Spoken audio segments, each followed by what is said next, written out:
নমস্কার বন্ধুরা, আজকে আমাদের স্বাদের রান্নাঘর চ্যানেলে আপনাদের সবাইকে স্বাগত।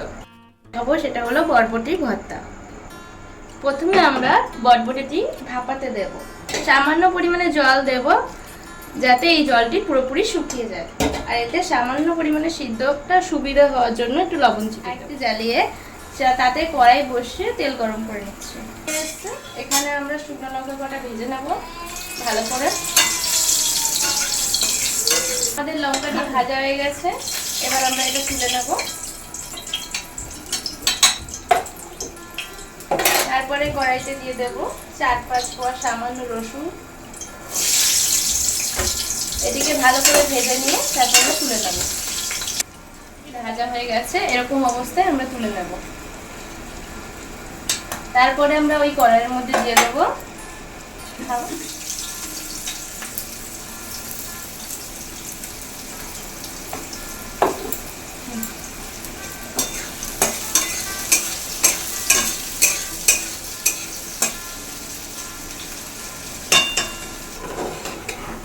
এই পর্যায়ে এখন আমাদের বরবটি সিদ্ধ হয়ে গেছে।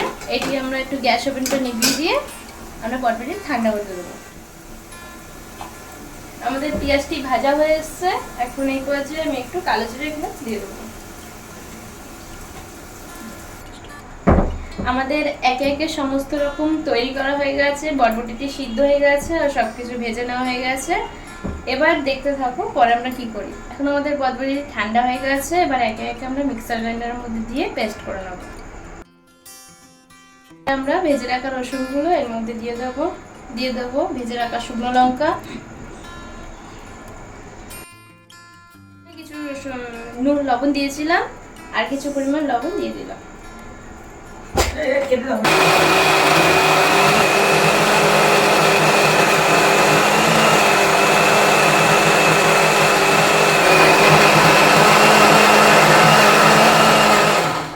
আমরা এখন দেখে নেব যে আমাদের পেস্টটি পুরোপুরি রেডি কিনা।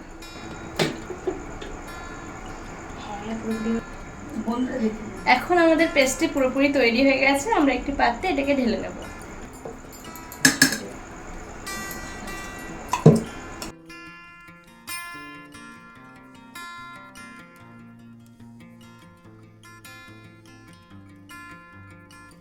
ভেজে রাখা পেঁয়াজ আর কালো জিরের সাথে এবার আমি পেস্টটি দিয়ে দেবো।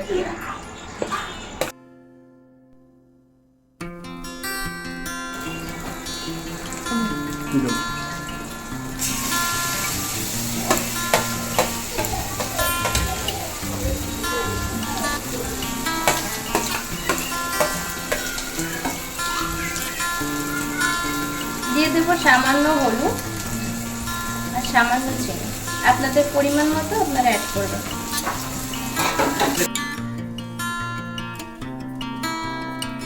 নাড়িয়ে নেব।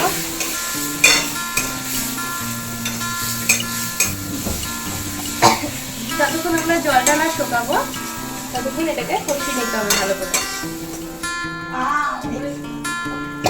জলটা না শুকানো পর্যন্ত আমরা এটাকে নেড়ে যাব। আমাদের জলটা শুকিয়ে এসছে, আমরা এখানে সামান্য একটু সরষের তেল অ্যাড করব।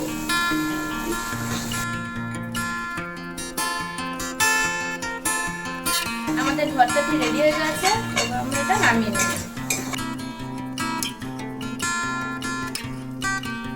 আমাদের ভর্তাটি রেডি হয়ে গেছে, এবার আমরা এটা নামিয়ে নেব।